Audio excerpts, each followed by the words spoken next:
Today I'm making this video about Galle Bay, which is this surface of water you see here in front. You can see that there's a concrete here which is a pier for ships to get close to the fort and unload stuff. Now in the old days, I looked on the photographs and reading some stories of travelers. The ships usually did not come really close to this land here because it is too shallow. So the boats were all standing in the middle of this surface, many sailing boats and later the steamers, and there was a kind of go and come between this pier and the ships. So here is a beach site, you see, which is not used very much for tourism. It still has some remains of old ships buried in the sand, and this concrete pier which is used by locals to go fishing or jump into the water. Now one important thing which I think is good to point out is what is actually the purpose of this Galle Bay today. So you have the Navy base behind. There is that you can see some kind of white tower there and some grey tower, and this is the place where there are fishing boats and some Navy ships. But a yacht harbor, actually there's no real thing like that. So we have a local person going to swim, as I said, and behind there you have a small beach between the two rocks piles with fiberglass boats, and this is called Ratgamme Beach because the people from Ratgamme are coming there, which is not the same place. It's about 15 kilometers from here, Ratgamme, but these people come here to do their fishing. They have their place together to fish there, take the boats out and earn some money. Now there's another beach behind there, you see, close to the Galle shorefront, where also there are fiberglass boats, and these are also fishing boats of fishermen going to earn their living, starting from Galle Bay. So you see there are rocks in the water. These rocks of course made it very difficult or impossible for larger ships to come close to this gate, which is now, I will show you, the gate of the Galle Fort is behind here. You see where that white dressed man is walking?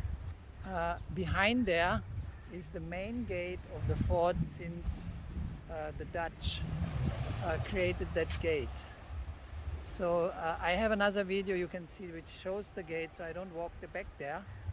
And let's talk still something important about this shipping area here, because you see that's so quiet, there's nothing going on.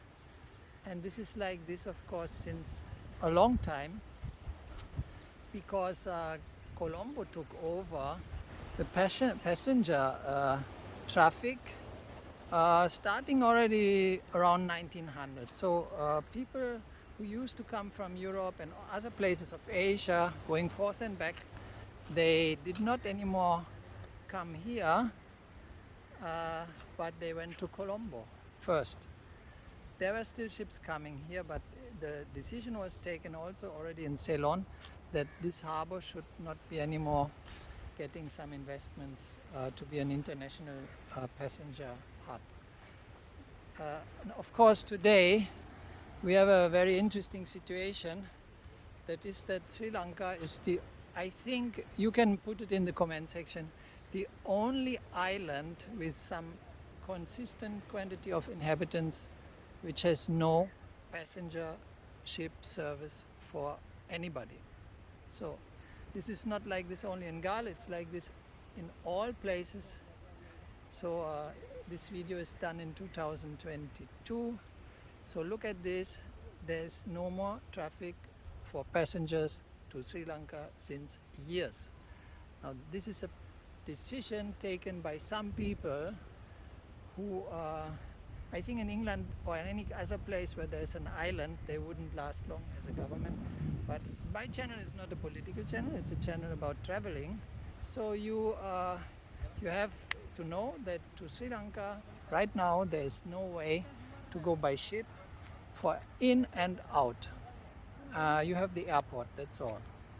So maybe it will be a good idea that someday this harbour or the one in Colombo or another harbour in Sri Lanka will again do passenger service for reasonable amounts to go abroad, I think it will help the population to become more wealthy, because there are many millions of people who can develop all kind of micro businesses if they have a chance to go cheap to neighboring countries and do their business.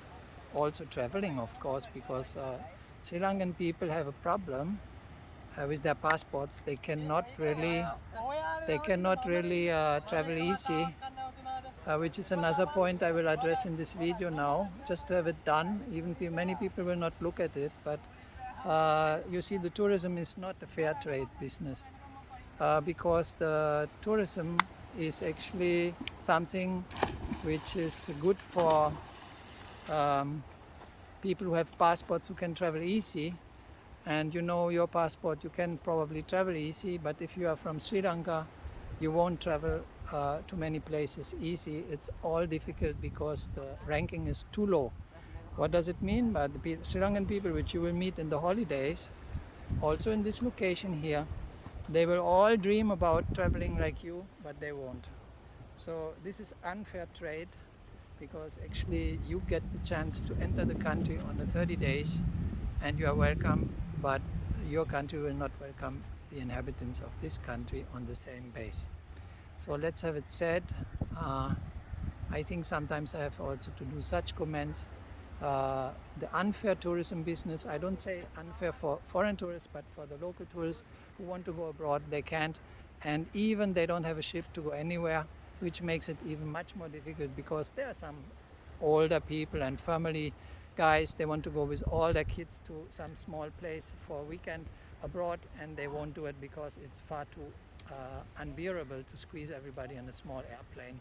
It's too much booking. So let's hope for a better future with a big ferry boat coming in and out at least twice a week, maybe sponsored by the government at the beginning, just to have it and make the people proud to be living as citizens on an island which has a connection to the rest of the world with ships.